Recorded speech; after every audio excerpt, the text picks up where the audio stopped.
Amerika Serikat dan negara-negara Barat selama puluhan tahun berulang kali terlibat dalam berbagai konflik dan pergantian kekuasaan di banyak wilayah dunia.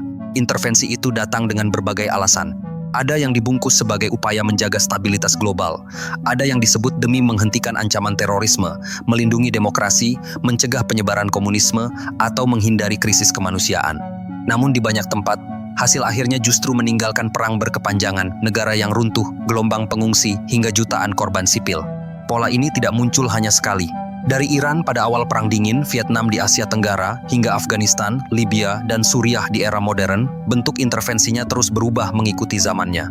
Kadang melalui operasi rahasia dan dukungan intelijen, kadang lewat embargo ekonomi, propaganda politik, pendanaan kelompok oposisi, hingga invasi militer terbuka dan pengeboman besar-besaran. Metodenya berbeda, tetapi seringkali memiliki kesamaan tujuan, mempertahankan pengaruh strategis dan mencegah munculnya kekuatan yang dianggap mengancam kepentingan geopolitik Barat. Dalam banyak kasus, negara-negara yang menjadi arena intervensi berada di posisi strategis dunia, sebagian memiliki cadangan minyak besar, sebagian berada di jalur perdagangan penting. Sebagian lain menjadi titik perebutan pengaruh antara blok Barat dan lawan-lawannya selama Perang Dingin maupun setelahnya. Di tengah persaingan itu, perubahan pemerintahan di suatu negara tidak lagi hanya menjadi urusan domestik, tetapi bagian dari kalkulasi kekuatan global yang lebih besar. Video ini akan membahas 10 negara yang pernah mengalami intervensi Amerika Serikat dan Barat dalam berbagai bentuk. Bagaimana intervensi itu dimulai? Situasi politik apa yang melatar belakanginya? Keputusan-keputusan apa yang diambil oleh para pemimpin dunia pada saat itu? Dan bagaimana dampaknya mengubah arah sejarah negara-negara tersebut selama puluhan tahun setelahnya? Karena di balik setiap operasi militer, kudeta, atau pergantian rezim, selalu ada pertanyaan yang terus muncul dalam sejarah modern. Apakah intervensi benar-benar membawa stabilitas dan perdamaian, atau justru menciptakan konflik baru yang dampaknya jauh lebih panjang? Pada awal 1950-an, Iran berada di tengah perebutan pengaruh global yang semakin intens setelah Perang Dunia Kedua. Negara itu memiliki sesuatu yang sangat penting bagi dunia industri Barat, cadangan minyak besar yang sebagian besar dikuasai perusahaan Inggris, Anglo-Iranian Oil Company atau AIOC, yang nantinya dikenal sebagai BP. Selama bertahun-tahun, keuntungan besar dari minyak Iran lebih banyak mengalir ke Inggris dibanding ke rakyat Iran sendiri. Di tengah kondisi ekonomi yang sulit dan ketimpangan besar, kemarahan publik terhadap dominasi asing mulai tumbuh. Di tengah situasi itu, seorang politikus nasionalis bernama Mohammad Mossadegh naik menjadi Perdana Menteri Iran pada tahun 1951. Mossadegh bukan tokoh revolusioner bersenjata. Ia dikenal sebagai nasionalis parlementer yang percaya bahwa Iran harus memiliki kendali penuh atas sumber daya alamnya sendiri. Langkah paling penting yang ia ambil adalah menasionalisasi industri minyak Iran. Keputusan itu didukung parlemen dan disambut besar-besaran oleh rakyat Iran, tetapi langsung mengguncang kepentingan ekonomi Inggris. Bagi pemerintah Inggris, nasionalisasi itu bukan sekadar masalah bisnis. Minyak Iran adalah salah satu fondasi penting ekonomi dan pengaruh global Inggris setelah perang. Kehilangan akses terhadap ladang minyak Iran berarti kehilangan sumber energi strategis sekaligus simbol kemunduran kekuatan kolonial Inggris di Timur Tengah. London awalnya mempertimbangkan respons militer, tetapi risiko konflik terbuka dianggap terlalu besar. Sebagai gantinya, Inggris mulai menekan Iran melalui embargo minyak dan isolasi ekonomi. Kapal-kapal tanker yang mencoba membeli minyak Iran diancam sanksi, sementara ekonomi Iran perlahan mulai tercekik.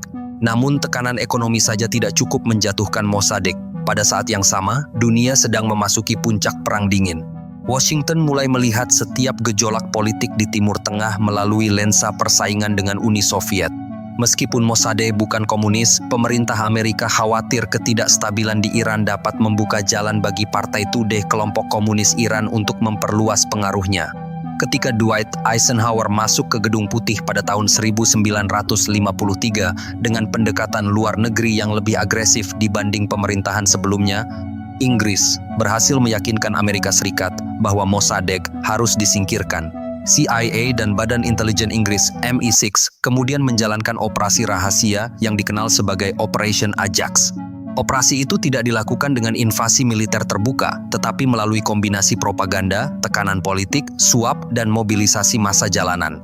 Surat kabar digunakan untuk membentuk opini publik melawan Mossadegh. Politikus, tokoh agama, hingga perwira militer tertentu mulai didekati. Agen-agen operasi juga membantu mengorganisasi demonstrasi yang dirancang untuk menciptakan kesan bahwa pemerintahan Mossadegh telah kehilangan kendali atas negara. Pada Agustus 1953, situasi di Teheran berubah menjadi kacau. Setelah upaya awal gagal, kelompok militer pro-Shah akhirnya bergerak mengambil alih pusat-pusat penting pemerintahan. Mossadegh digulingkan dan ditangkap. Shah Muhammad Reza Pahlavi, yang sebelumnya sempat meninggalkan Iran karena situasi politik yang tidak pasti, kembali ke Teheran dengan dukungan penuh Amerika Serikat dan Inggris. Kudeta itu berhasil mengakhiri pemerintahan Mossadegh hanya dalam hitungan hari. Setelah itu, Iran berubah drastis. Shah memperkuat kekuasaannya dan membangun pemerintahan monarki yang semakin otoriter dengan dukungan militer, ekonomi, dan intelijen dari Barat. Aparat keamanan seperti SAVAK dibentuk untuk membungkam oposisi politik melalui pengawasan, penangkapan, dan penyiksaan. Di sisi lain, perusahaan-perusahaan Barat kembali memperoleh akses besar terhadap minyak Iran. Secara ekonomi Iran memang mengalami modernisasi cepat pada dekade berikutnya, tetapi kemarahan terhadap campur tangan asing dan pemerintahan represif terus tumbuh di bawah permukaan. Bagi banyak orang Iran, kudeta tahun 1953 menjadi simbol bahwa kekuatan asing bersedia menjatuhkan pemerintahan yang dipilih secara sah ketika kepentingan strategis mereka terancam. Ingatan itu bertahan selama puluhan tahun dan menjadi salah satu fondasi utama sentimen anti-Barat dalam revolusi Iran 1979 yang akhirnya menggulingkan Shah. Hubungan Iran dan Amerika Serikat yang tegang hingga hari ini tidak bisa dilepaskan dari peristiwa yang dimulai dari perebutan minyak lebih dari setengah abad lalu. Pada dekade 1960-an, Vietnam menjadi salah satu pusat konflik terbesar dalam Perang Dingin. Setelah Perang Dunia Kedua, dunia terbelah menjadi dua blok besar. Amerika Serikat dan sekutunya berusaha menahan penyebaran komunisme, sementara Uni Soviet dan Tiongkok mendukung gerakan komunis di berbagai negara. Dalam situasi itu, Vietnam tidak lagi dipandang sekadar konflik lokal, tetapi bagian dari perebutan pengaruh global. Vietnam sebelumnya merupakan wilayah jajahan Prancis. Setelah perang panjang melawan kolonialisme, pasukan Viet Minh yang dipimpin Ho Chi Minh berhasil mengalahkan Prancis pada tahun 1954. Negara itu kemudian dibagi sementara menjadi dua wilayah. Vietnam Utara dipimpin pemerintahan komunis Ho Chi Minh, sedangkan Vietnam Selatan didukung Barat dan dipimpin rezim anti-komunis di Saigon. Amerika Serikat khawatir kemenangan Vietnam Utara akan memicu efek domino di Asia Tenggara. Washington percaya jika satu negara jatuh ke komunisme, negara-negara lain akan mengikuti. Karena itu, Amerika mulai mengirim bantuan dana, persenjataan, dan penasihat militer ke Vietnam Selatan. Namun, pemerintahan di Saigon dianggap korup, tidak stabil, dan gagal mendapat dukungan luas dari rakyat pedesaan. Di sisi lain, kelompok gerilya Viet Cong terus berkembang dengan dukungan Vietnam Utara. Perang gerilya membuat situasi semakin sulit dikendalikan. Viet Cong menyerang pos militer lalu menghilang ke hutan, sawah, atau jaringan terowongan bawah tanah. Pasukan Vietnam Selatan kesulitan menghadapi pola perang seperti itu. Amerika kemudian mulai meningkatkan keterlibatannya secara langsung. Titik balik besar terjadi pada tahun 1964 melalui insiden Teluk Tonkin. Pemerintah Amerika menyatakan kapal perangnya diserang oleh Vietnam Utara. Insiden itu digunakan Presiden Lyndon B. Johnson untuk memperoleh dukungan Kongres memperluas operasi militer. Setelah resolusi disahkan, Amerika mulai masuk ke perang dalam skala penuh. Pada tahun 1965, ratusan ribu tentara Amerika mulai dikirim ke Vietnam. Helikopter tempur memenuhi langit Asia Tenggara, sementara pesawat pengebom B-52 menjatuhkan bom dalam jumlah besar. Amerika yakin kekuatan militer modern dapat menghancurkan Vietnam Utara dengan cepat. Namun perang di Vietnam tidak berjalan sesuai rencana Washington. Musuh mereka tidak bertempur dalam garis depan yang jelas. Viet Cong bergerak cepat melalui desa dan hutan tropis. Tentara Amerika sering kesulitan membedakan pejuang gerilya dan warga sipil. Situasi itu membuat perang berubah semakin brutal. Untuk menghancurkan perlindungan gerilya, militer Amerika menggunakan napalm dan Agent Orange secara besar-besaran. Napalm menciptakan ledakan api bersuhu tinggi yang membakar desa dan permukiman. Sementara Agent Orange disemprotkan ke hutan untuk menggugurkan dedaunan agar jalur gerilya dapat terlihat dari udara. Jutaan liter Agent Orange disebarkan di Vietnam. Hutan tropis berubah menjadi lahan mati sementara banyak sawah dan perkebunan rusak. Dampaknya tidak berhenti ketika perang selesai. Paparan bahan kimia itu menyebabkan gangguan kesehatan serius, termasuk kanker dan cacat lahir yang masih dirasakan hingga bertahun-tahun kemudian. Operasi militer Amerika juga semakin agresif. Desa-desa yang dicurigai membantu Viet Cong dibakar atau dikosongkan secara paksa. Salah satu peristiwa paling kontroversial terjadi pada tahun 1968 dalam pembantaian My Lai ketika ratusan warga sipil Vietnam dibunuh oleh tentara Amerika. Ketika kasus itu terungkap, citra moral perang Amerika mulai runtuh di mata dunia. Pada tahun yang sama, Vietnam Utara melancarkan serangan Tet. Ribuan pejuang Viet Cong menyerang kota-kota besar dan pangkalan militer secara serentak. Secara militer serangan itu berhasil dipukul mundur, tetapi secara politik dampaknya sangat besar. Serangan tersebut menunjukkan bahwa setelah bertahun-tahun dibombardir, Vietnam Utara masih mampu melakukan operasi besar.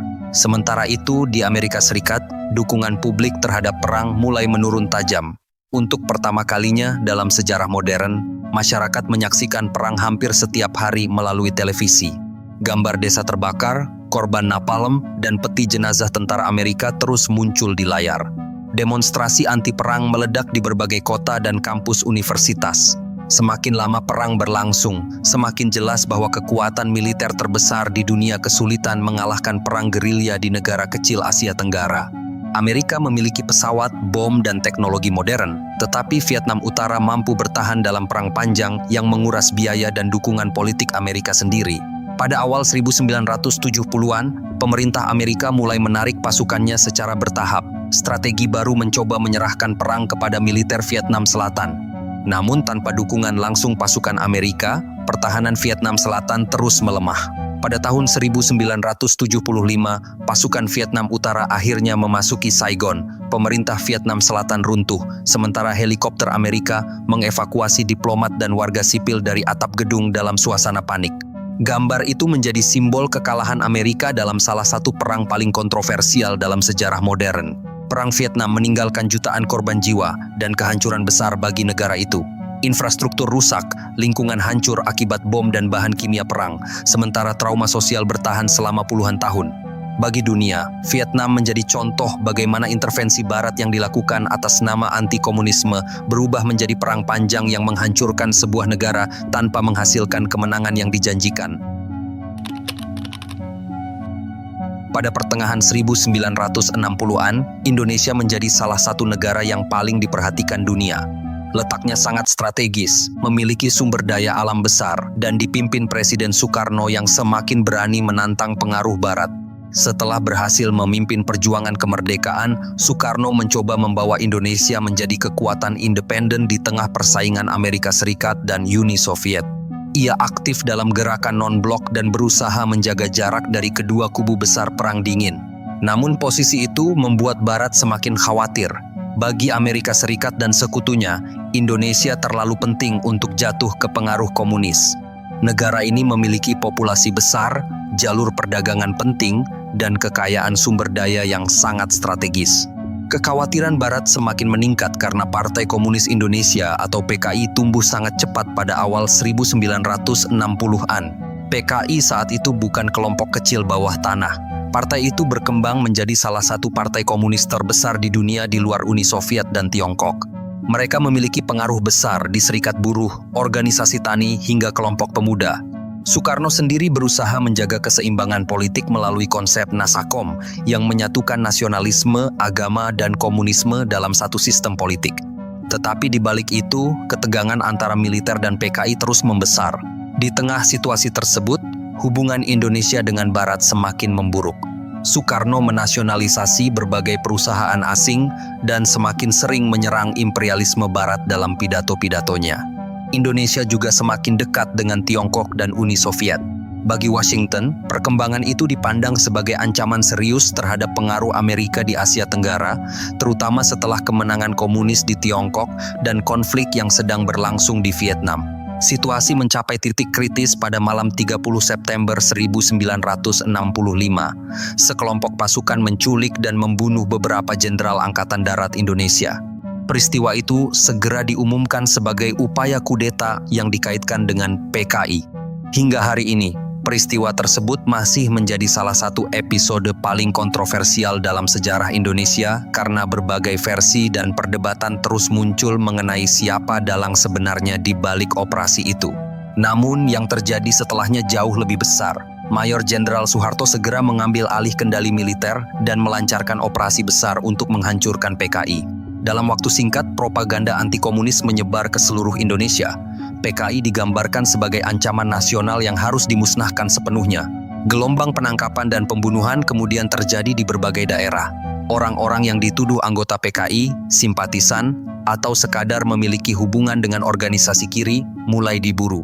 Militer bekerja sama dengan berbagai kelompok sipil dan organisasi anti-komunis. Desa-desa diperiksa, daftar nama disusun, dan ribuan orang ditangkap tanpa proses hukum. Dalam situasi itu, Amerika Serikat dan negara-negara Barat melihat peluang besar untuk mengubah arah politik Indonesia. Dokumen-dokumen yang kemudian dideklasifikasi menunjukkan bahwa pemerintah Amerika mendukung operasi anti-komunis yang dilakukan militer Indonesia. Dukungan itu tidak selalu berbentuk keterlibatan terbuka, tetapi melalui bantuan intelijen, komunikasi politik, propaganda, dan dukungan diplomatik terhadap kelompok militer anti-Soekarno. Amerika juga melihat kehancuran PKI sebagai kemenangan strategis besar dalam Perang Dingin. Indonesia yang sebelumnya semakin dekat dengan Blok Timur perlahan mulai bergerak ke arah yang lebih pro-barat. Bagi Washington, perubahan itu sangat penting karena Indonesia dianggap terlalu strategis untuk berada di luar pengaruh Barat. Sementara itu, kekerasan terus meluas. Antara akhir 1965 hingga 1966, ratusan ribu orang diperkirakan tewas dalam pembantaian anti-komunis di berbagai wilayah Indonesia. Banyak korban tidak pernah diadili dan bahkan tidak memiliki hubungan langsung dengan PKI. Sebagian dibunuh karena fitnah, konflik lokal, atau sekadar dicurigai memiliki pandangan politik kiri. Di tengah kekacauan itu, posisi Soekarno semakin melemah. Militer perlahan mengambil alih kekuasaan politik dan membatasi pengaruh presiden. Pada tahun 1966, Soeharto memperoleh surat perintah 11 Maret atau Super Semar yang memberinya wewenang besar memulihkan keamanan. Dari titik itu, kekuasaan Soekarno perlahan runtuh. Tahun berikutnya, Soeharto resmi mengambil alih pemerintahan dan memulai era Orde Baru. Indonesia kemudian berubah drastis. Pemerintah baru membuka hubungan lebih dekat dengan Barat, mengundang investasi asing, dan menerapkan kebijakan ekonomi yang jauh berbeda dari era Soekarno. Sementara itu, pembahasan mengenai tragedi 1965 dikontrol ketat selama puluhan tahun. Bagi banyak pengamat sejarah, peristiwa tahun 1965 sampai 1967 menunjukkan bagaimana persaingan global Perang Dingin ikut membentuk arah politik Indonesia. Di tengah ketakutan terhadap komunisme, dukungan Barat terhadap militer anti-Soekarno membantu menciptakan perubahan kekuasaan besar yang dampaknya menentukan sejarah Indonesia selama puluhan tahun berikutnya. Pada awal 1970-an, Chile menjadi salah satu pusat perhatian Amerika Serikat di Amerika Latin. Negara itu dipimpin Salvador Allende, seorang presiden sosialis yang terpilih secara demokratis pada tahun 1970. Kemenangan Allende langsung memicu kekhawatiran besar di Washington karena untuk pertama kalinya di Amerika Latin, seorang pemimpin sosialis berhasil naik ke kekuasaan melalui jalur pemilu, bukan revolusi bersenjata. Bagi Amerika Serikat, situasi itu dianggap berbahaya. Pada masa Perang Dingin, Washington khawatir keberhasilan Allende akan menjadi contoh bagi negara-negara lain di kawasan. Jika model pemerintahan sosialis bisa berhasil melalui demokrasi, pengaruh Amerika di Amerika Latin dapat melemah secara besar-besaran. Setelah menjabat, Allende mulai menjalankan program ekonomi yang sangat berbeda dari kebijakan pro-Barat sebelumnya. Pemerintah Chile menasionalisasi berbagai industri penting, terutama tambang tembaga yang selama bertahun-tahun dikuasai perusahaan-perusahaan Amerika. Industri perbankan, telekomunikasi, dan sektor strategis lain juga mulai diambil alih negara. Di sisi lain, reformasi agraria diperluas untuk membagikan tanah kepada petani kecil. Kebijakan itu membuat Allende sangat populer di kalangan buruh dan kelompok kiri, tetapi bagi perusahaan asing dan elit ekonomi Chile, perubahan tersebut dianggap ancaman langsung terhadap kepentingan mereka. Amerika Serikat juga melihat nasionalisasi itu sebagai ancaman terhadap investasi dan pengaruh ekonomi Barat di kawasan. Presiden Richard Nixon dan penasihat keamanan nasional Henry Kissinger kemudian mulai mendorong operasi untuk melemahkan pemerintahan Allende. Dokumen yang kemudian dideklasifikasi menunjukkan bahwa CIA menjalankan berbagai operasi rahasia di Chile. Tujuannya jelas, mencegah Allende mempertahankan kekuasaan. Amerika mulai memberikan tekanan ekonomi besar terhadap Chile, bantuan internasional dipersulit, akses pinjaman dibatasi, dan tekanan terhadap ekonomi Chile semakin meningkat. Nixon bahkan memerintahkan agar ekonomi Chile dibuat menjerit. Dalam waktu yang sama, CIA mendukung media oposisi, kelompok anti pemerintah, hingga berbagai gerakan yang bertujuan menciptakan ketidakstabilan politik. Situasi ekonomi Chile perlahan memburuk, inflasi melonjak, distribusi barang terganggu, dan konflik politik semakin tajam. Demonstrasi serta aksi mogok mulai terjadi di berbagai sektor penting, termasuk transportasi dan industri. Oposisi memanfaatkan kekacauan itu untuk membangun narasi bahwa pemerintahan Allende membawa negara menuju kehancuran. Di tengah situasi yang semakin tegang, militer Chile mulai bergerak. Pada 11 September 1973, pasukan militer di bawah Jenderal Augusto Pinochet melancarkan kudeta terhadap pemerintahan Allende. Tank dan tentara memenuhi jalan-jalan Santiago, sementara jet tempur membombardir Istana La Moneda, pusat pemerintahan Chile. Salvador Allende menolak menyerah. Dalam pidato terakhirnya melalui radio, ia menyatakan tetap bertahan di Istana Kepresidenan. Tidak lama kemudian, Allende tewas saat pasukan militer mengambil alih gedung tersebut. Kudeta itu mengakhiri pemerintahan demokratis Chile hanya dalam hitungan jam. Setelah Pinochet mengambil alih kekuasaan, Chile berubah menjadi rezim militer yang represif. Ribuan orang ditangkap, disiksa, atau menghilang. Stadion olahraga diubah menjadi tempat penahanan massal bagi lawan politik. Kelompok kiri, aktivis, mahasiswa, dan pendukung Allende diburu secara sistematis.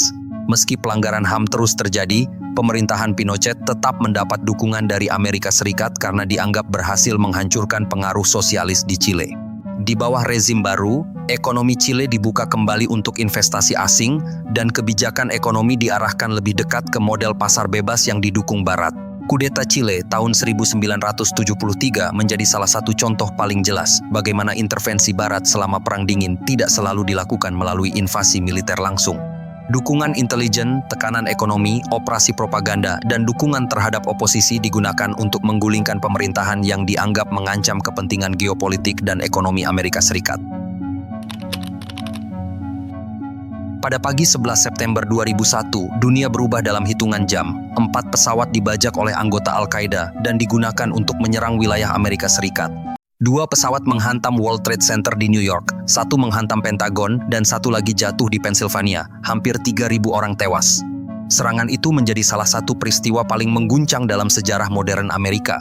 Tidak lama setelah serangan terjadi, pemerintah Amerika langsung menunjuk Osama bin Laden dan jaringan Al-Qaeda sebagai pelaku utama. Kelompok itu diketahui bermarkas di Afghanistan dan dilindungi oleh Taliban, pemerintahan Islam garis keras yang saat itu menguasai sebagian besar negara tersebut. Presiden George W. Bush kemudian mengumumkan War on Terror, perang global melawan terorisme. Afghanistan menjadi target pertama. Washington menuntut Taliban menyerahkan Osama bin Laden dan membubarkan kamp-kamp Al-Qaeda. Taliban menolak menyerahkan bin Laden tanpa bukti dan negosiasi internasional. Penolakan itu dijadikan dasar untuk memulai invasi militer. Pada Oktober 2001, Amerika Serikat bersama sekutu NATO meluncurkan operasi besar ke Afghanistan. Serangan udara dimulai hampir tanpa henti. Rudal dan bom menghantam kota, markas Taliban, jalur logistik, hingga wilayah pegunungan yang dicurigai menjadi tempat persembunyian Al-Qaeda. Di darat, pasukan khusus Amerika bekerja sama dengan Northern Alliance, kelompok milisi anti-Taliban yang telah lama berperang melawan pemerintahan Taliban. Dalam waktu singkat, Taliban berhasil dijatuhkan dari Kabul. Pemerintah baru yang didukung Barat dibentuk, sementara Taliban mundur ke wilayah pedesaan dan perbatasan Pakistan. Pada tahap awal, operasi itu dianggap sukses besar oleh Washington. Amerika menyatakan Afghanistan akan dibangun kembali menjadi negara demokratis modern yang bebas dari terorisme. Namun perang yang awalnya disebut operasi cepat berubah menjadi konflik panjang selama 20 tahun. Masalah utama Amerika muncul setelah Taliban kehilangan kekuasaan. Meskipun pemerintahan baru dibentuk, negara Afghanistan sendiri sudah hancur akibat puluhan tahun perang sejak invasi Soviet tahun 1979. Infrastruktur rusak, ekonomi lumpuh, dan banyak wilayah pedesaan praktis tidak sepenuhnya dikendalikan pemerintah pusat. Di sisi lain, Taliban tidak benar-benar hilang. mereka mundur, menyusun ulang kekuatan, lalu kembali melancarkan perang gerilya. Medan Afghanistan yang dipenuhi pegunungan, lembah, dan desa terpencil membuat pasukan asing kesulitan mengendalikan wilayah secara penuh. Situasi itu perlahan berubah menjadi perang yang melelahkan. Amerika kemudian memperbesar operasi militernya. Puluhan ribu tentara tambahan dikirim. NATO ikut terlibat lebih jauh, menjadikan Afghanistan sebagai salah satu operasi militer terbesar Barat sejak Perang Dunia Kedua. Pangkalan militer dibangun di berbagai wilayah, sementara patroli dan operasi pencarian dilakukan hampir setiap hari. Tetapi semakin lama perang berlangsung, semakin besar pula korban sipil yang jatuh. Serangan udara sering salah sasaran. Pernikahan, rumah warga, hingga desa-desa terpencil beberapa kali menjadi korban bombardir karena dicurigai menyembunyikan Taliban. Banyak warga Afghanistan mulai melihat pasukan asing bukan lagi sebagai pembebas, tetapi bagian dari perang yang terus menghancurkan kehidupan mereka. Dalam berbagai operasi anti-teror, Amerika juga membangun jaringan penjara rahasia dan sistem interogasi keras. Penjara Bagram di Afghanistan menjadi salah satu simbol kontroversi perang tersebut. Tuduhan penyiksaan tahanan dan pelanggaran HAM mulai muncul, memperburuk citra operasi Barat di mata banyak warga lokal. Sementara itu, miliaran dolar bantuan internasional mengalir ke Afghanistan. Barat mencoba membangun tentara nasional, sistem pemerintahan baru, sekolah, hingga institusi demokrasi. Namun di lapangan, korupsi berkembang sangat besar. Banyak pejabat lokal dan elit politik memanfaatkan bantuan perang untuk memperkaya diri. Pemerintah Afghanistan yang didukung Barat sering dianggap lemah, korup, dan terlalu bergantung pada kekuatan asing. Taliban memanfaatkan situasi itu untuk membangun kembali pengaruhnya di pedesaan. Mereka menawarkan sistem hukum cepat, jaringan lokal yang lebih dekat dengan masyarakat, dan narasi bahwa pemerintah Kabul hanyalah rezim boneka Barat. Semakin lama perang berlangsung, semakin sulit bagi Amerika membedakan mana kemenangan militer dan mana kegagalan politik. Pada tahun 2011, Osama bin Laden akhirnya ditemukan dan dibunuh oleh pasukan Amerika di Pakistan. Namun bahkan setelah tujuan utama operasi itu tercapai, perang tidak benar-benar berhenti. Taliban tetap bertahan dan terus memperluas serangan. Pergantian presiden di Amerika juga tidak mengubah arah besar konflik. George W. Bush, Barack Obama, Donald Trump, hingga Joe Biden sama-sama mewarisi perang yang semakin sulit dimenangkan. Biaya perang terus membengkak hingga triliunan dolar, sementara ribuan tentara Amerika dan puluhan ribu warga Afghanistan tewas selama konflik berlangsung. Pada akhirnya, Amerika mulai menyadari bahwa mereka tidak benar-benar mampu membangun stabilitas permanen di Afghanistan.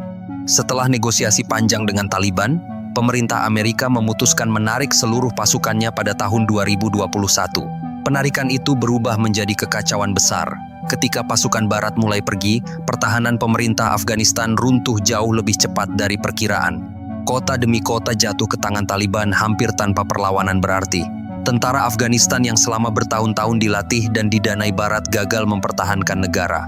Pada Agustus 2021, Taliban kembali memasuki Kabul.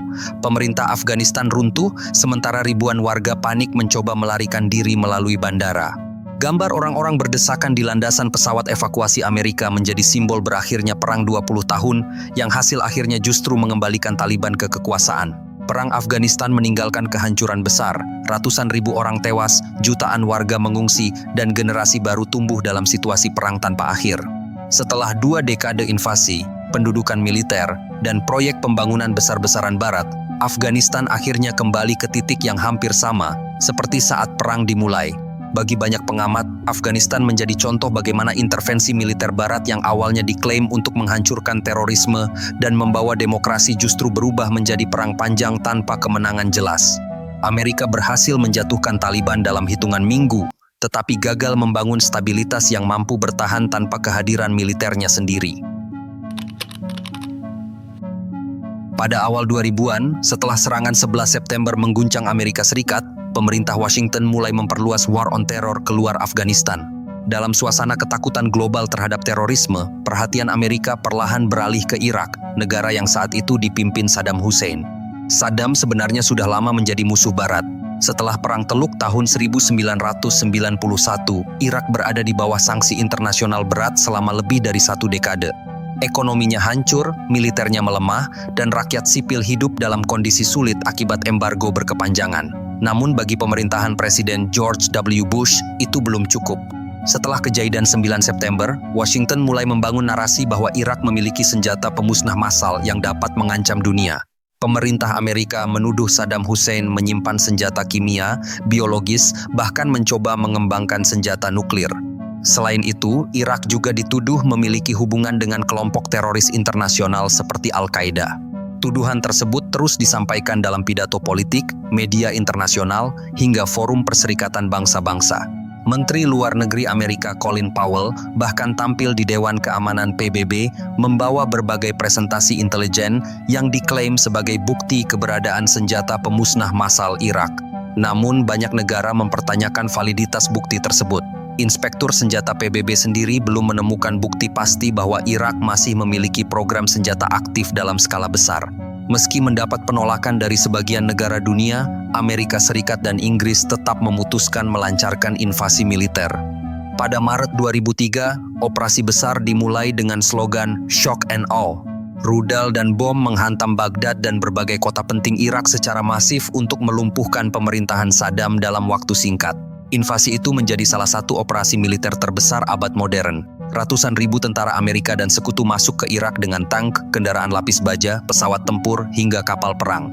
Infrastruktur militer dan pemerintahan Irak dihancurkan melalui bombardir besar-besaran. Dalam waktu singkat, pasukan Irak runtuh. Baghdad jatuh hanya beberapa minggu setelah invasi dimulai. Patung Saddam Hussein di pusat kota dijatuhkan di depan kamera media internasional dan dijadikan simbol kemenangan Amerika. Tidak lama kemudian, Saddam melarikan diri sebelum akhirnya ditangkap oleh pasukan Amerika pada Desember 2003 di dekat Tikrit. Penangkapan Saddam dijadikan kemenangan politik besar oleh Washington, namun proses setelahnya memicu banyak kontroversi internasional. Saddam diadili oleh Iraqi Special Tribunal, pengadilan yang dibentuk di bawah pemerintahan baru yang didukung Amerika Serikat setelah invasi. Banyak pengamat HAM dan organisasi internasional mempertanyakan independensi pengadilan tersebut karena berlangsung di tengah pendudukan militer asing, tekanan politik besar, dan situasi keamanan yang kacau. Selama proses persidangan, beberapa pengacara pembela Saddam terbunuh, sementara berbagai tuduhan intimidasi dan campur tangan politik terus muncul. Kritik juga datang karena pengadilan dianggap terlalu dipengaruhi kepentingan pemerintah baru Irak dan tekanan Amerika Serikat yang sejak awal ingin memastikan Saddam dihukum secepat mungkin. Pada tahun 2006, Saddam Hussein dijatuhi hukuman mati dan dieksekusi dengan cara digantung. Rekaman eksekusinya bocor ke publik dan menyebar luas di internet. Bagi banyak pihak di dunia Arab, proses itu dipandang bukan sebagai pengadilan netral yang adil, tetapi simbol kemenangan politik pihak pendudukan terhadap rezim lama Irak. Namun setelah pemerintahan Saddam jatuh, masalah yang jauh lebih besar mulai muncul. Amerika ternyata tidak memiliki rencana yang jelas untuk mengendalikan Irak pasca invasi. Pemerintahan lama dibubarkan, sementara militer Irak dibekukan secara total. Ratusan ribu tentara dan aparat negara kehilangan pekerjaan dalam waktu singkat. Banyak di antara mereka masih membawa senjata dan kemarahan terhadap pasukan pendudukan asing. Kekosongan kekuasaan segera memicu kekacauan. Penjarahan terjadi di berbagai kota. Infrastruktur penting lumpuh. Listrik, air, dan layanan dasar terganggu. Sementara itu, kelompok-kelompok bersenjata mulai bermunculan di berbagai wilayah. Situasi semakin rumit karena Irak memiliki ketegangan lama antara kelompok Sunni, Syiah, dan Kurdi. Di bawah Saddam Hussein yang berasal dari kelompok Sunni, banyak kelompok Syiah merasa ditekan selama bertahun-tahun. Setelah invasi Amerika menghancurkan struktur lama negara, konflik sektarian mulai meledak secara terbuka. Bom bunuh diri, pembunuhan massal, dan perang antar milisi mulai terjadi hampir setiap hari. Masjid dibom, kawasan sipil diserang, dan warga mulai terbunuh hanya karena identitas agama atau kelompok mereka. Irak perlahan berubah menjadi medan perang baru yang jauh lebih kacau dibanding sebelum invasi. Di tengah situasi itu, perlawanan terhadap pendudukan Amerika juga semakin besar. Kelompok-kelompok bersenjata menyerang patroli militer Amerika menggunakan bom pinggir jalan, roket, dan perang gerilya. Kota-kota seperti Fallujah berubah menjadi simbol perlawanan sengit terhadap pasukan Barat. Amerika kemudian merespons dengan operasi militer besar. Serangan udara dan pertempuran kota dilakukan untuk menghancurkan kelompok pemberontak. Tetapi semakin agresif operasi militer dilakukan, semakin besar pula korban sipil yang jatuh. Banyak warga Irak mulai melihat pasukan Amerika bukan sebagai pembebas, tetapi sebagai kekuatan pendudukan yang membawa kehancuran baru. Situasi semakin memburuk ketika skandal penyiksaan tahanan di penjara Abu Ghraib terungkap pada tahun 2004. Foto-foto tahanan Irak yang dipermalukan dan disiksa oleh tentara Amerika menyebar ke seluruh dunia. Skandal itu menjadi simbol runtuhnya narasi moral invasi yang sebelumnya diklaim membawa demokrasi dan kebebasan. Sementara itu, tuduhan utama yang digunakan untuk membenarkan perang mulai runtuh satu persatu. Setelah bertahun-tahun pencarian, Amerika gagal menemukan senjata pemusnah massal yang sebelumnya dijadikan alasan invasi. Tidak ditemukan program nuklir aktif maupun persediaan senjata seperti yang diklaim sebelum perang. Di tengah kekacauan perang dan konflik sektarian, kelompok-kelompok ekstremis mulai berkembang cepat. Salah satunya adalah Al-Qaeda in Irak yang memanfaatkan kekacauan pasca invasi untuk memperluas pengaruh. Dari jaringan inilah kemudian lahir ISIS beberapa tahun berikutnya. Pada 2014, ISIS berhasil menguasai wilayah besar di Irak dan Suriah, termasuk kota Mosul. Kelompok itu mendeklarasikan kekhalifahan dan memicu gelombang kekerasan baru di Timur Tengah. Banyak pengamat melihat kemunculan ISIS sebagai salah satu konsekuensi langsung dari runtuhnya Irak setelah invasi 2003. Amerika akhirnya mulai menarik pasukannya secara bertahap, tetapi dampak perang terus bertahan. Ratusan ribu warga Irak tewas selama konflik berlangsung. Infrastruktur negara hancur, jutaan orang mengungsi, dan stabilitas Irak tidak pernah benar-benar pulih seperti sebelum invasi. Perang Irak menjadi salah satu contoh paling kontroversial bagaimana intervensi Barat yang dilakukan atas nama keamanan dan demokrasi justru menghancurkan struktur sebuah negara. Pemerintahan Saddam Hussein memang berhasil dijatuhkan dengan cepat, tetapi setelah itu Irak masuk ke dalam siklus perang, konflik sektarian, dan ekstremisme yang dampaknya terasa hingga bertahun-tahun kemudian. Pada tahun 2011, gelombang Arab Spring menyebar cepat ke berbagai negara Timur Tengah dan Afrika Utara. Demonstrasi besar meledak di Tunisia, Mesir, Yaman, hingga Suriah. Rakyat turun ke jalan menuntut perubahan politik, perbaikan ekonomi, dan jatuhnya rezim yang dianggap otoriter. Di tengah situasi itu, Libya juga mulai memasuki fase konflik besar yang kemudian berubah menjadi salah satu intervensi militer Barat paling kontroversial di abad modern. Libya saat itu dipimpin Muammar Gaddafi, tokoh yang telah berkuasa sejak 1969 setelah menggulingkan monarki Libya melalui kudeta militer. Selama puluhan tahun, Gaddafi membangun sistem politik yang sangat terpusat di bawah kekuasaannya. Ia dikenal keras terhadap oposisi, tetapi di sisi lain Libya juga memperoleh keuntungan besar dari cadangan minyak yang melimpah. Pendapatan minyak digunakan untuk membangun infrastruktur, subsidi kebutuhan dasar, pendidikan, dan kesehatan gratis dalam skala besar. Namun hubungan Gaddafi dengan Barat selalu penuh ketegangan. Selama bertahun-tahun Libya dituduh mendukung kelompok militan internasional dan menjadi target sanksi Barat. Meski hubungan sempat membaik pada 2000-an setelah Libya membuka kerjasama dengan negara-negara Barat, ketidakpercayaan tetap kuat di kedua sisi. Ketika Arab Spring mulai menyebar pada awal 2011, demonstrasi anti-pemerintah muncul di beberapa kota Libya, terutama di wilayah timur seperti Benghazi. Situasi dengan cepat berubah menjadi bentrokan bersenjata antara pasukan pemerintah dan kelompok oposisi. Dalam waktu singkat, Libya terpecah menjadi wilayah yang dikuasai pemerintah dan wilayah yang dikuasai pemberontak. Media internasional kemudian mulai menggambarkan situasi Libya sebagai krisis kemanusiaan besar. Pemerintah Barat menuduh Gaddafi akan melakukan pembantaian massal terhadap warga sipil di Benghazi jika pasukan pemerintah berhasil merebut kembali kota tersebut. Narasi melindungi warga sipil segera menjadi alasan utama untuk mendorong intervensi internasional. Pada Maret 2011, Dewan Keamanan PBB mengesahkan Resolusi 1973 yang mengizinkan pembentukan no-fly zone di Libya. Secara resmi, tujuan resolusi itu adalah melindungi warga sipil. Namun dalam praktiknya, operasi tersebut segera berkembang jauh melampaui sekadar zona larangan terbang. Amerika Serikat, Prancis, Inggris, dan NATO mulai melancarkan serangan udara besar-besaran terhadap Libya. Jet tempur dan rudal menghantam pangkalan militer, kendaraan tempur, sistem pertahanan udara, hingga fasilitas pemerintah Libya. Dalam waktu singkat, kekuatan militer Gaddafi mulai lumpuh. Barat tidak hanya melakukan serangan udara, negara-negara NATO juga memberikan dukungan besar terhadap kelompok oposisi bersenjata yang melawan pemerintah Libya. Kelompok pemberontak memperoleh bantuan intelijen, logistik, pelatihan, dan perlindungan udara dari NATO. Situasi itu membuat perang berubah dari konflik internal menjadi operasi pergantian rezim yang didukung langsung kekuatan Barat. Semakin lama konflik berlangsung, serangan NATO semakin intensif. Target bombardir meluas hingga ke kompleks pemerintahan dan wilayah yang menjadi basis loyalis Gaddafi. pemerintah Libya menuduh Barat tidak lagi sekadar melindungi warga sipil, tetapi secara langsung berusaha menjatuhkan pemerintahan. Di lapangan, situasi berubah semakin brutal. Kota-kota menjadi medan perang antara pasukan pemerintah dan kelompok oposisi. Infrastruktur mulai rusak, ekonomi lumpuh, dan masyarakat sipil terjebak di tengah konflik. Banyak wilayah kehilangan akses listrik, bahan bakar, dan layanan dasar. Pada Agustus 2011, pasukan oposisi berhasil memasuki Tripoli dengan dukungan serangan udara NATO. Pemerintahan Gaddafi runtuh dengan cepat.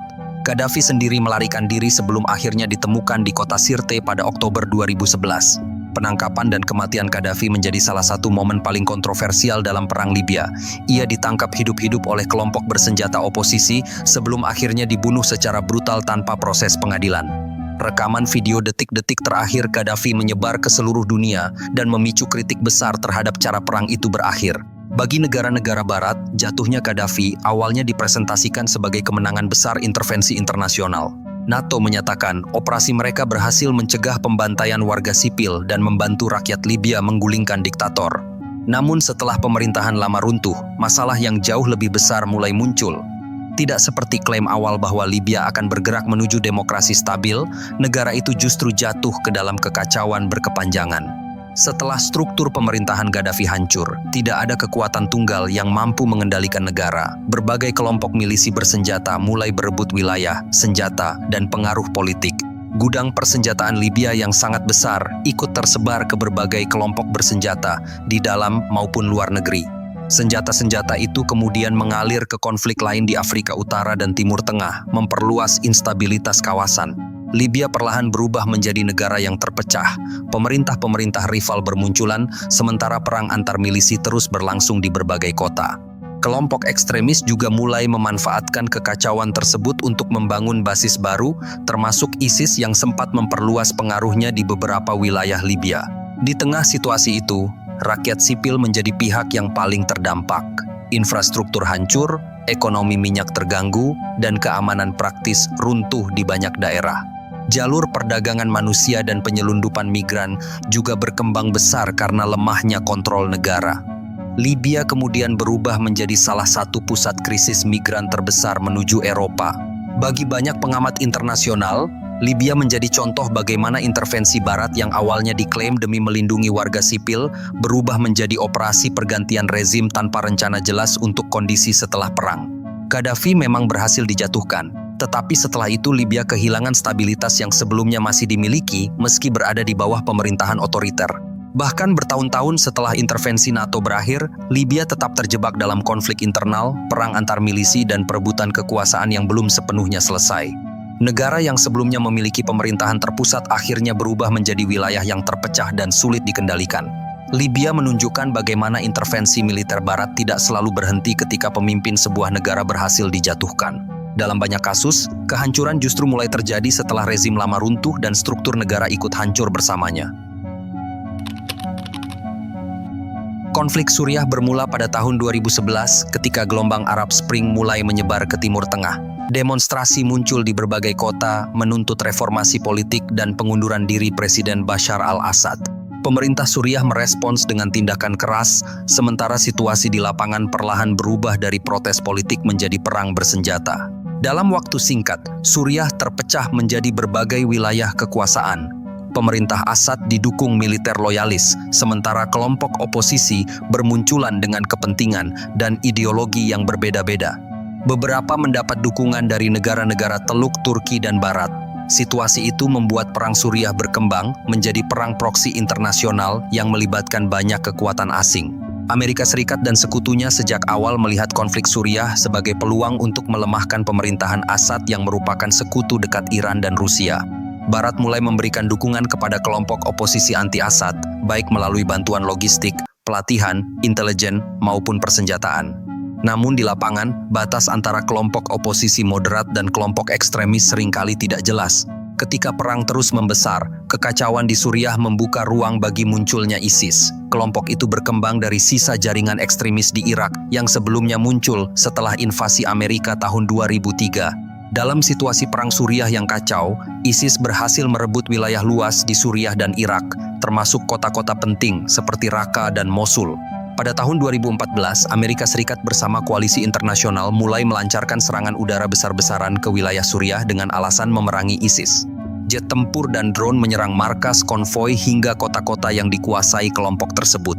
Namun operasi itu juga memperumit konflik karena wilayah Suriah kini dipenuhi berbagai kekuatan bersenjata dengan kepentingan berbeda.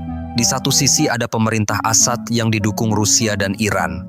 Di sisi lain ada kelompok oposisi yang sebagian didukung Barat dan negara-negara regional. Sementara ISIS memanfaatkan kekacauan untuk memperluas wilayah kekuasaannya. Suriah akhirnya berubah menjadi medan perang multi-arah yang sangat kompleks. Amerika dan sekutunya juga mendukung kelompok bersenjata Kurdi dalam perang melawan ISIS. Dukungan itu memicu ketegangan baru dengan Turki yang menganggap sebagian kelompok Kurdi sebagai ancaman keamanan nasional. Situasi semakin menunjukkan bagaimana Suriah bukan lagi sekadar perang domestik, tetapi arena perebutan pengaruh internasional. Sementara itu, kota-kota Suriah mulai hancur akibat perang berkepanjangan. Aleppo, Raqqa, dan banyak wilayah lain berubah menjadi puing-puing setelah bertahun-tahun dibombardir dari udara dan pertempuran darat. Rumah sakit, sekolah, pasar, dan kawasan permukiman ikut hancur dalam konflik. Rakyat sipil menjadi pihak yang paling menderita. Jutaan orang kehilangan rumah dan terpaksa mengungsi. Banyak warga melarikan diri ke Turki, Lebanon, Yordania, hingga Eropa. Krisis pengungsi Suriah kemudian menjadi salah satu gelombang migrasi terbesar dalam sejarah modern dan memicu ketegangan politik di banyak negara Eropa. Di tengah perang, berbagai laporan pelanggaran HAM terus muncul dari semua pihak yang terlibat. Serangan udara sering menewaskan warga sipil, sementara kelompok ekstremis melakukan eksekusi dan teror di wilayah yang mereka kuasai. Situasi kemanusiaan semakin memburuk seiring panjangnya konflik. Meskipun ISIS akhirnya kehilangan sebagian besar wilayah kekuasaannya, perang Suriah tidak benar-benar selesai. Negara itu tetap terpecah, ekonomi hancur, dan jutaan warga belum bisa kembali ke kehidupan normal. Banyak kota masih rusak berat, sementara berbagai kekuatan asing tetap mempertahankan pengaruh militernya di wilayah Suriah. Bagi banyak pengamat, Suriah menjadi contoh bagaimana intervensi asing dan perang proksi dapat menghancurkan sebuah negara dalam waktu singkat. Apa yang awalnya dimulai sebagai konflik internal berubah menjadi perang internasional yang melibatkan kepentingan geopolitik berbagai negara besar. Hingga hari ini, Suriah masih menjadi simbol bagaimana perebutan pengaruh global di Timur Tengah seringkali meninggalkan kehancuran terbesar bagi rakyat sipil yang hidup di tengah konflik tersebut. Yaman selama bertahun-tahun menjadi salah satu negara paling miskin di Timur Tengah. Kondisi ekonomi lemah, konflik suku, korupsi, dan perebutan kekuasaan membuat negara itu terus berada dalam ketidakstabilan. Namun, situasi mulai berubah menjadi jauh lebih buruk setelah Yaman masuk ke dalam peta War on Terror Amerika Serikat pada awal 2000-an. Setelah serangan 11 September 2001, pemerintah Amerika mulai memperluas operasi militernya ke berbagai negara yang dianggap memiliki hubungan dengan kelompok ekstremis. Yaman menjadi salah satu target utama karena dianggap sebagai basis penting Al-Qaeda di Jazirah Arab atau Aqwab. Pada tahun 2002, Amerika mulai menjalankan operasi drone strike di wilayah Yaman. Serangan dilakukan menggunakan pesawat tanpa awak yang menargetkan orang-orang yang dicurigai sebagai anggota kelompok teroris. Washington menyebut operasi itu sebagai cara efektif menghancurkan jaringan ekstremis tanpa mengirim pasukan darat dalam jumlah besar. Namun di lapangan, serangan drone sering menimbulkan korban sipil. Banyak serangan dilakukan di desa terpencil berdasarkan informasi intelijen yang tidak selalu akurat. Pernikahan, kendaraan sipil, hingga permukiman warga beberapa kali ikut menjadi sasaran. Situasi itu memicu kemarahan masyarakat lokal dan memperkuat sentimen anti-Amerika di berbagai wilayah Yaman. Sementara itu, kondisi politik dalam negeri Yaman terus memburuk. Arab Spring yang menyebar pada tahun 2011 memicu demonstrasi besar terhadap Presiden Ali Abdullah Saleh yang telah berkuasa selama puluhan tahun. Setelah tekanan politik dan konflik internal meningkat, Saleh akhirnya mundur, tetapi pergantian kekuasaan tidak membawa stabilitas. Di tengah kekacauan politik, kelompok Houthi yang berasal dari komunitas Syiah Zaidiyah di utara Yaman mulai memperluas pengaruhnya. Mereka menuduh pemerintah pusat korup dan terlalu dekat dengan kepentingan asing, terutama Amerika Serikat dan Arab Saudi. Konflik antara pemerintah dan Houthi perlahan berubah menjadi perang terbuka.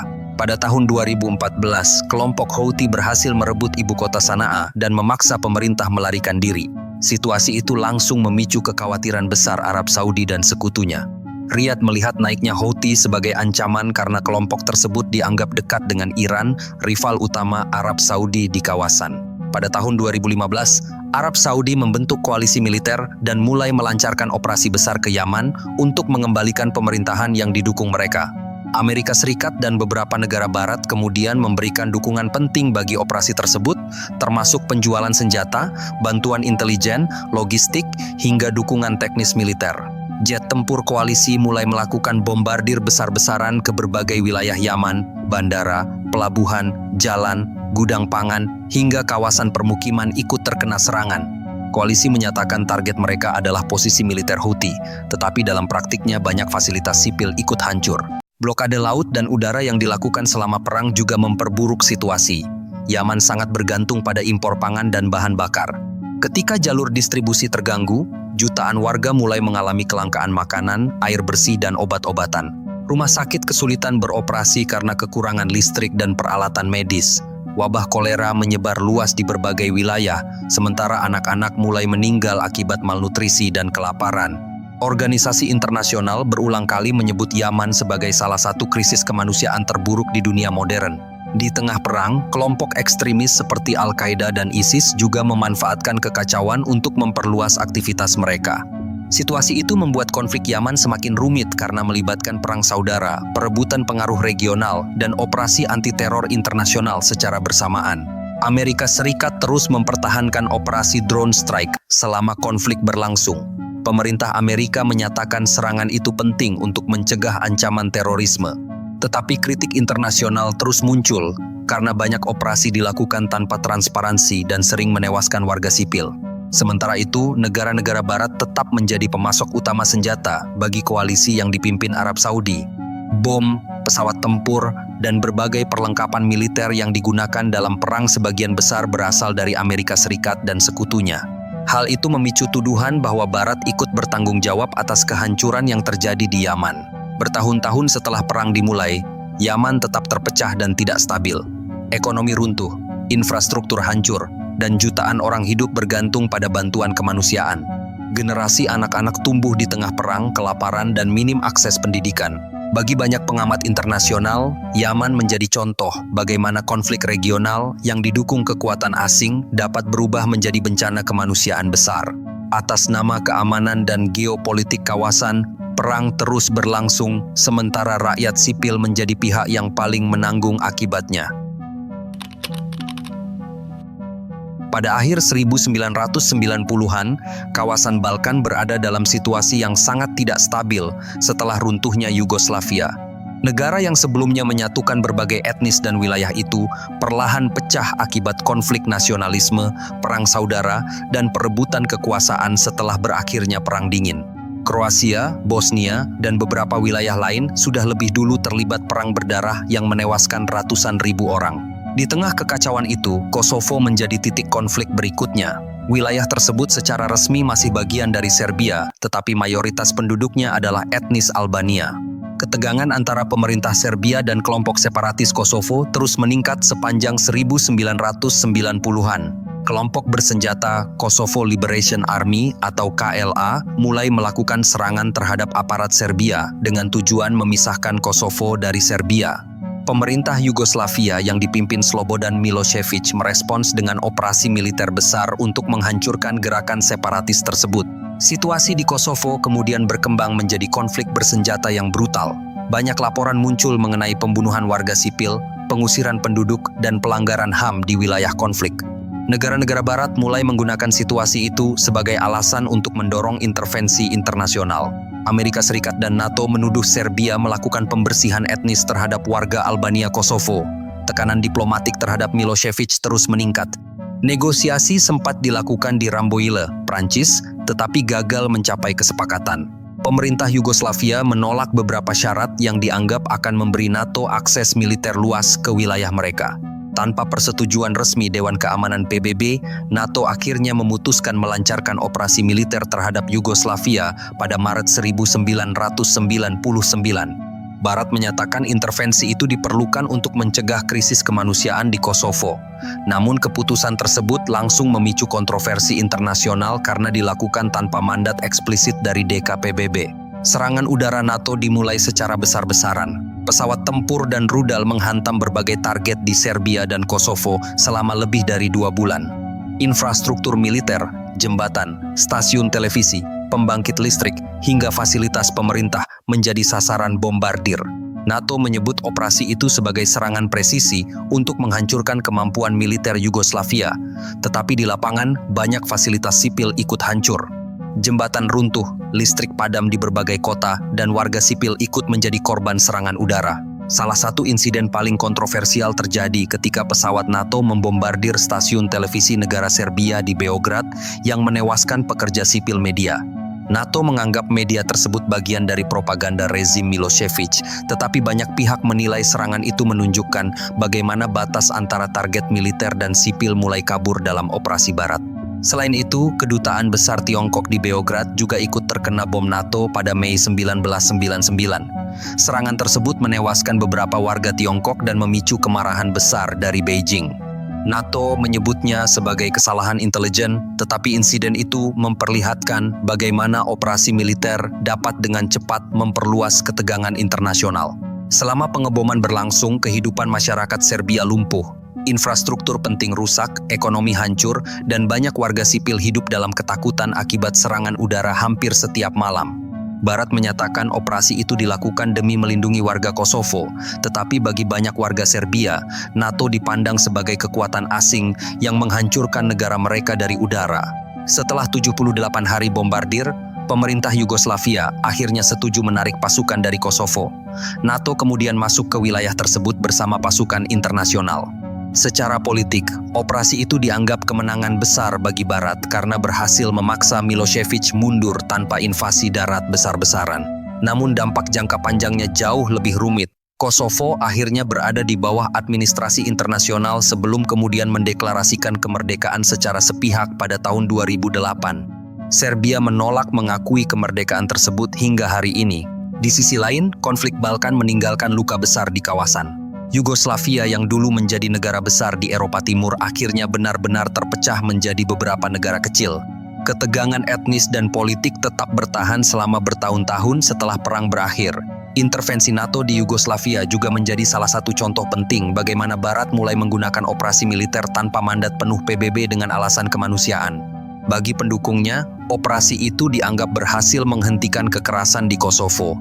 Namun bagi para kritikus, pengeboman tersebut menunjukkan bagaimana kekuatan Barat dapat menggunakan isu HAM dan krisis kemanusiaan untuk membenarkan intervensi militer terhadap negara lain tanpa persetujuan internasional yang jelas.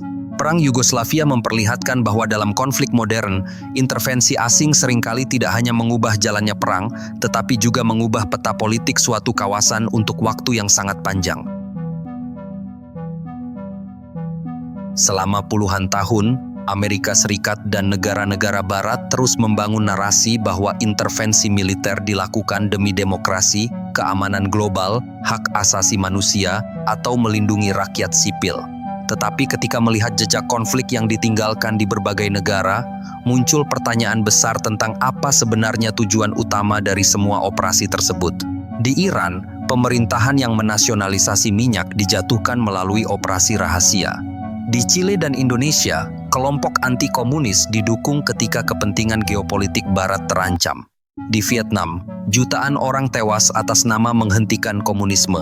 Di Irak, sebuah negara dihancurkan dengan alasan senjata pemusnah massal yang pada akhirnya tidak pernah ditemukan. Di Libya, rezim dijatuhkan atas nama kemanusiaan, tetapi negara itu justru berubah menjadi wilayah penuh milisi dan perang saudara. Sementara di Afghanistan dan Suriah, perang panjang meninggalkan generasi yang tumbuh di tengah kehancuran tanpa akhir. Pola yang muncul terlihat berulang ketika suatu negara dianggap terlalu dekat dengan rival Barat, mencoba menguasai sumber dayanya sendiri atau tidak sejalan dengan kepentingan geopolitik Amerika dan sekutunya. Tekanan mulai datang dalam berbagai bentuk, kadang melalui embargo ekonomi, kadang lewat operasi intelijen, propaganda, dukungan terhadap oposisi, hingga invasi militer terbuka. Dan hampir di setiap konflik, rakyat sipil selalu menjadi pihak yang paling menanggung akibatnya. Kota-kota hancur akibat bombardir, infrastruktur runtuh. Jutaan orang kehilangan rumah, keluarga, dan masa depan mereka. Anak-anak tumbuh di tengah perang, kelaparan, dan trauma berkepanjangan. Tetapi sementara negara-negara yang menjadi medan konflik tenggelam dalam kekacauan, industri senjata terus berjalan, pengaruh geopolitik tetap dipertahankan, dan perebutan sumber daya tidak pernah benar-benar berhenti. Barat sering memposisikan dirinya sebagai penjaga demokrasi dunia. Namun dalam banyak kasus, dukungan justru diberikan kepada rezim represif selama mereka tetap sejalan dengan kepentingan politik dan ekonomi Barat. Demokrasi sering dijadikan slogan, tetapi penerapannya berubah tergantung siapa yang sedang diuntungkan. Yang paling ironis, banyak intervensi yang diklaim untuk menciptakan stabilitas justru meninggalkan kekacauan jangka panjang. Irak melahirkan ISIS, Libya pecah menjadi wilayah milisi. Afghanistan kembali jatuh ke tangan Taliban. Setelah 20 tahun perang, Suriah berubah menjadi medan perang internasional. Dan hingga hari ini, sebagian besar negara tersebut masih berusaha keluar dari kehancuran yang dimulai bertahun-tahun lalu. Sejarah menunjukkan bahwa intervensi asing jarang benar-benar sederhana. Di balik pidato tentang kebebasan dan perdamaian, selalu ada kalkulasi kekuatan, pengaruh kawasan, jalur energi, dan kepentingan strategis yang jauh lebih besar. Dan dari semua perang, kudeta, serta kehancuran yang telah terjadi selama puluhan tahun terakhir, pertanyaan yang terus tersisa sampai hari ini adalah, siapa yang sebenarnya paling diuntungkan dari semua konflik itu?